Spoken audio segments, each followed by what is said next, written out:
Hi everyone, Caleb here.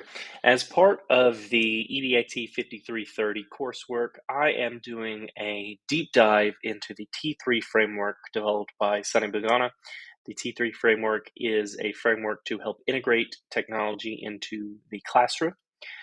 Specifically for this video, we're going to be talking about the second tier, or T2, which is the transformational tier. We're going to talk about how that's made up, what it talks about, as well as its interaction with the ISTE standards for educators. So with that being said, let's jump right in. One thing that I have found interesting in my experience with the T3 framework is how well it sets up students, I think, for the future. As Moss and Hughes noted in 2020, the growth of the knowledge-based economy has identified that there's a need to ensure learners develop certain skills that are going to allow them to become employed. These have been called 21st century skills. I think they're called global competencies now.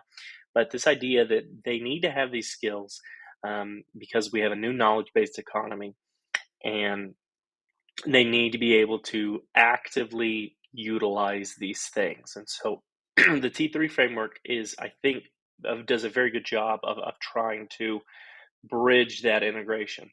Way back in 1970, Alvin Toffler coined this term called the prosumer, which he used to describe a person who would be able to both produce and consume media. You imagine at the time, 1970 was just mostly consumption of media.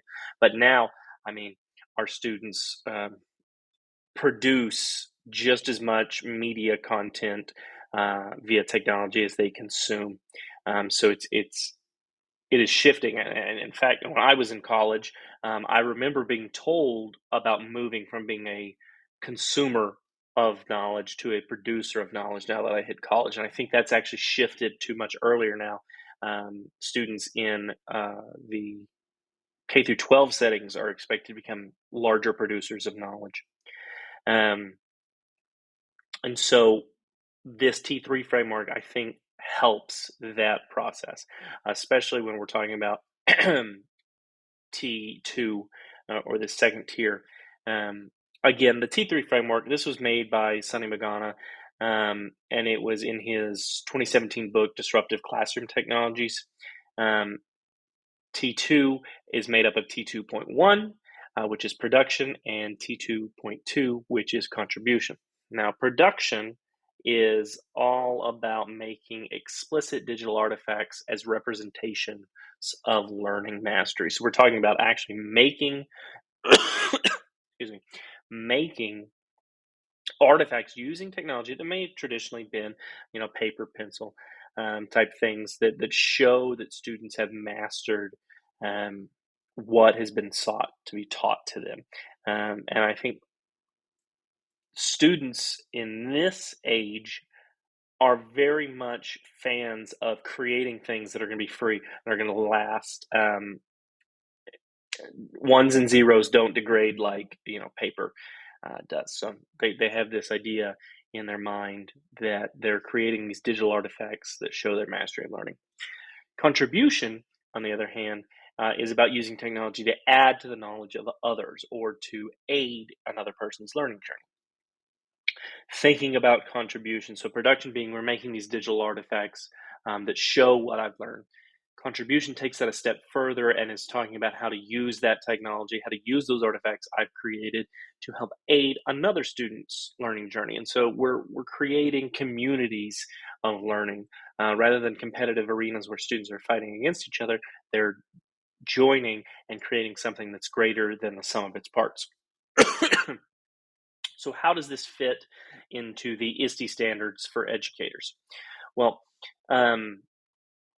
there's quite a few standards. I want to focus on standard 2.6, which is the facilitator standard.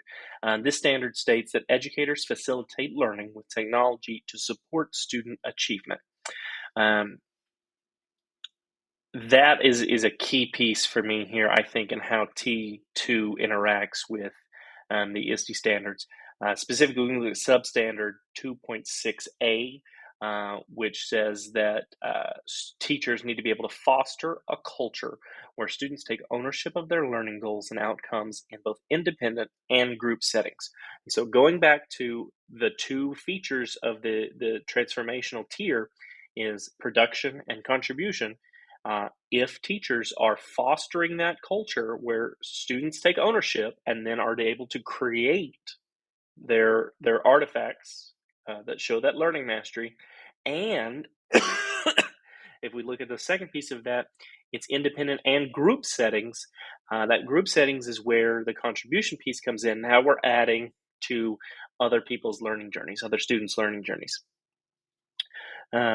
Continuing on this kind of thread of the substandard 2.6b states that teachers need to be able to manage the use of technology and student learning strategies in digital platforms, virtual environments, hands-on makerspaces, or the field. So we're talking about managing that use of technology. We look at the different platforms they might use it on, the virtual environments, the hands-on makerspaces. All of these are going to require technological integration, and all of these are going to be situations where a product is going to be created out, especially if we're looking at the hands-on makerspaces, right? We're using technology to create things that didn't exist before, and that's what those makerspaces do. And so being able to integrate both those substandards, 2.6a and 2.6b, effectively as a teacher will automatically be putting you in that transformational tier, in my opinion. I think that if you are fostering a culture where students take ownership of their learning goals, you're creating a situation where they are making explicit digital artifacts that are representations of their learning mastery. If you're creating situations where outcomes are in both independent and group settings, and that you are having them use learning strategies across a different spectrum of environments, you are then adding to the contribution section of the tier because they are aiding another student's learning journey. They're contributing, they're collaborating together in such a way that you have hit both of those key components of T2. So I think that these learning goals and the standards for the substandards for the teachers, as well as the production and contribution steps of the T2, merge really well together. They mesh well, and I think it's a great example of the fact that you can have standards for educators that do match what a hypothetical creation like the T3 framework is. I like that this is a situation where the rubber meets the road. Magana's framework is conceptual, but we have the standards, which are supposed to be the roadmap for practice, and that those two mesh well together is a good sign for the longevity of Magana's T3 framework, as well as the quality of the standards that ISTE sets for educators. So that's going to be the end of this video, this section of the T3 framework deep dive. We talked about T2, and you may want to stay tuned for another video in the near future about the final tier of the T3 framework. So hope you have a great rest of whatever day it is when you watch this video. Thank you.